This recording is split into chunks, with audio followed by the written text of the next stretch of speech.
Did you know that 90% of Jewish people have Turkic ancestry, and their ancestral homeland is not Palestine?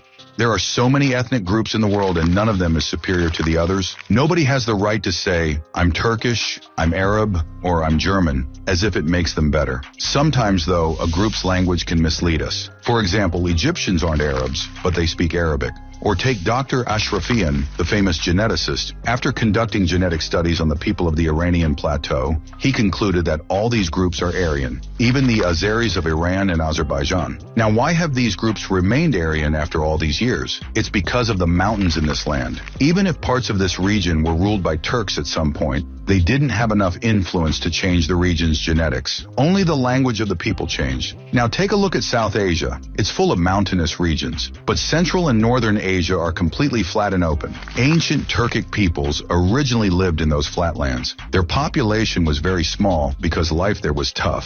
For example, look at Mongolia and Kazakhstan today. Both are bigger than Iran in size, yet Mongolia's population is 3.5 million, Kazakhstan's is 20 million, while Iran's population is 90 million. These Turkic tribes were nomadic, wandering across the steppes, and were incredibly strong warriors. They roamed across vast areas, frequently raiding the southern regions and plundering what they could. That's why structures like the Great Wall of China, the Gorgon Wall, and the Derbent Fortress in the Caucasus were built to keep these Turkic invaders out. Eventually, these Turkic tribes united to form a massive confederation. From this confederation emerged the Khazar Empire in the northern Caucasus. To the south of Khazaria was the Abbasid Caliphate. To the southwest was the Byzantine Empire, and to the west were the Slavs. While they had established a government, most Khazars were still nomads. They grew rich by taxing trade caravans and raiding territories and merchants. One of their practices was attacking the Slavs, taking slaves and selling them. It's even said that the word slave originates from the Slavs. Now things start to get interesting. Did you know that Judaism is considered more of an ethnicity than a religion? You can't just become Jewish.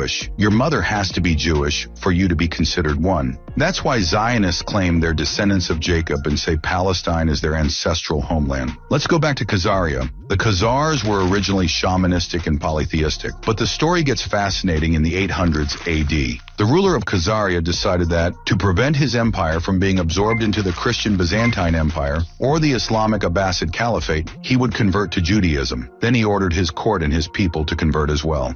Yes, you heard that right. A massive number of Turkic Khazars became Jewish for political reasons. Unbelievable, but true.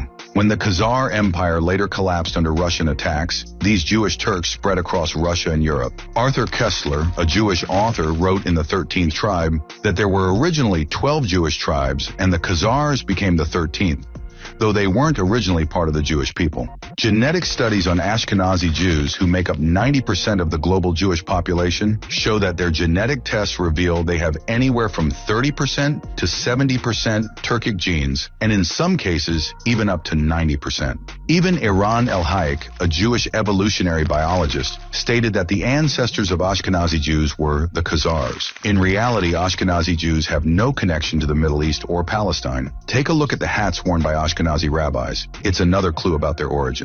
Recently, Benjamin Netanyahu tweeted that the Palestinians' connection to the land of Israel is nothing compared to the 4,000-year connection that the Jewish people have with the land.